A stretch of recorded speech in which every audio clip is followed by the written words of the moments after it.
Magandang umaga mga kantabay. So ngayon ay lakad-lakad na muna tayo. Papunta tayo ng bukid kung saan ay pagpalitan tayo ng helmet mga kantabay, kasi yung helmet namin iba gumamit. May palitan tayo. Ito, may pusa pa kung kasama kasi gawa ng ibibli pa pamigyan natin. Puti. Ayan, puting pusa. Ayan. Ay nako, kumusta kayo mga kantaway? So naway nasa mabuti kayong kalagayan.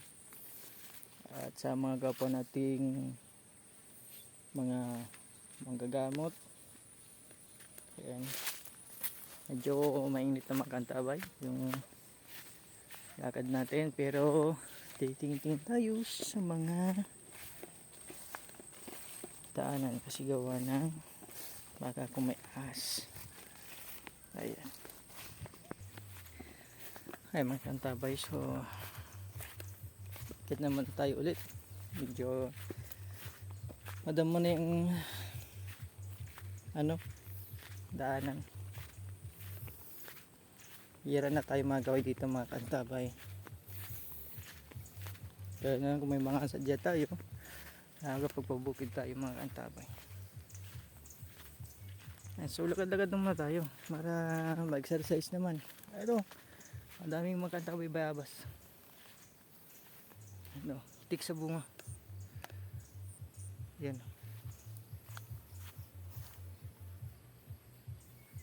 Yan. Ang dami mga kantabay. Bunga kasi ngayon ng mga bayabas. Ayan. Pero sa ibang lugar tinitinda yan at ginagawang minatamis na bayabas. Tapos lalagyan ng gata. Ayan yung pagkain dito sa aming mga kantabay. So sa hanggang ngayon mga kantabay, so naghahanap pa rin tayo ng ngipin ng kidlat. Pero yung dating dinamaan doon ng ngipin ng kidlat ay hindi natin nakuha yung ngipin niya kasi hindi natin makuha. O siguro wala talaga, dinaan na lang ng kidlat talaga o yun. Sana nga meron tayong makakuha, kaso yung lugar na pinagtamaan na halos wala na yung puno, patay na. At pati yung puno na tinamaan, wala na rin, tunaw na.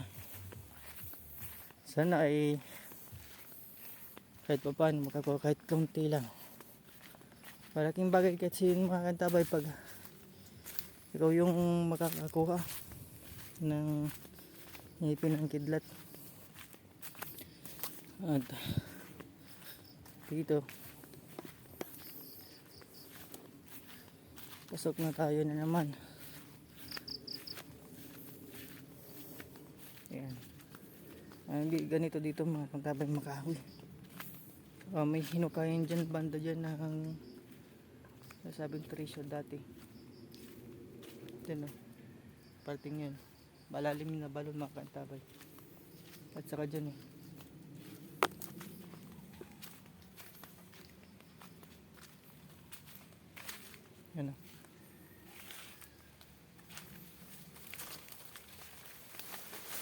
andar yung motor nila. Ito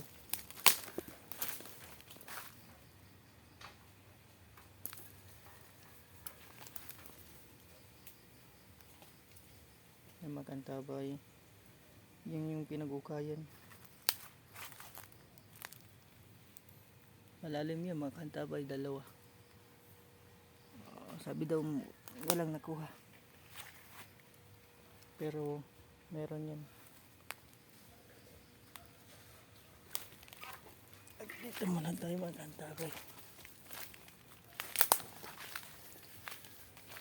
Ito tawag ng water pump.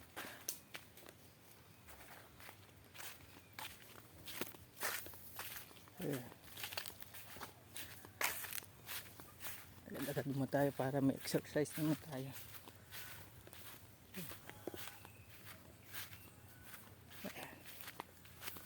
Carabao. Hindi Carabao, baka. May anak siya. Ito na yung mga kantabay. Dating tinampok ko sa ano, yung baging na krus. Ito po yung dahon niya. Yan. Baging na krus. Yung tatawag nilang sinukuan. Baging na krus po yan. Yan yung dahon. Walang pakwak ng anghel.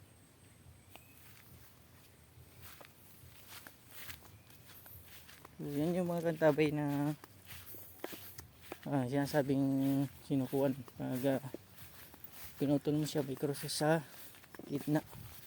That is not original na sinukuan. Yung sinukuan na kahoy wala, tagal na pong wala.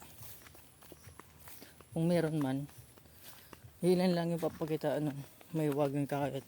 Yun ang mga kantabay. Napakagaling yun pagdating sa lamutan. Pwede na muna tayo mga kantabay dito sa ano, kasi makahoy dito. Ayun, may ibon. Hindi pa po kayo nakasubscribe, please subscribe, like and share para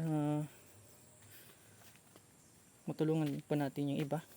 At don't skip ads po, malaking tulong po sa ating channel yun. Maraming salamat po mga kantabay. Ito yung kakalimutan. God bless po.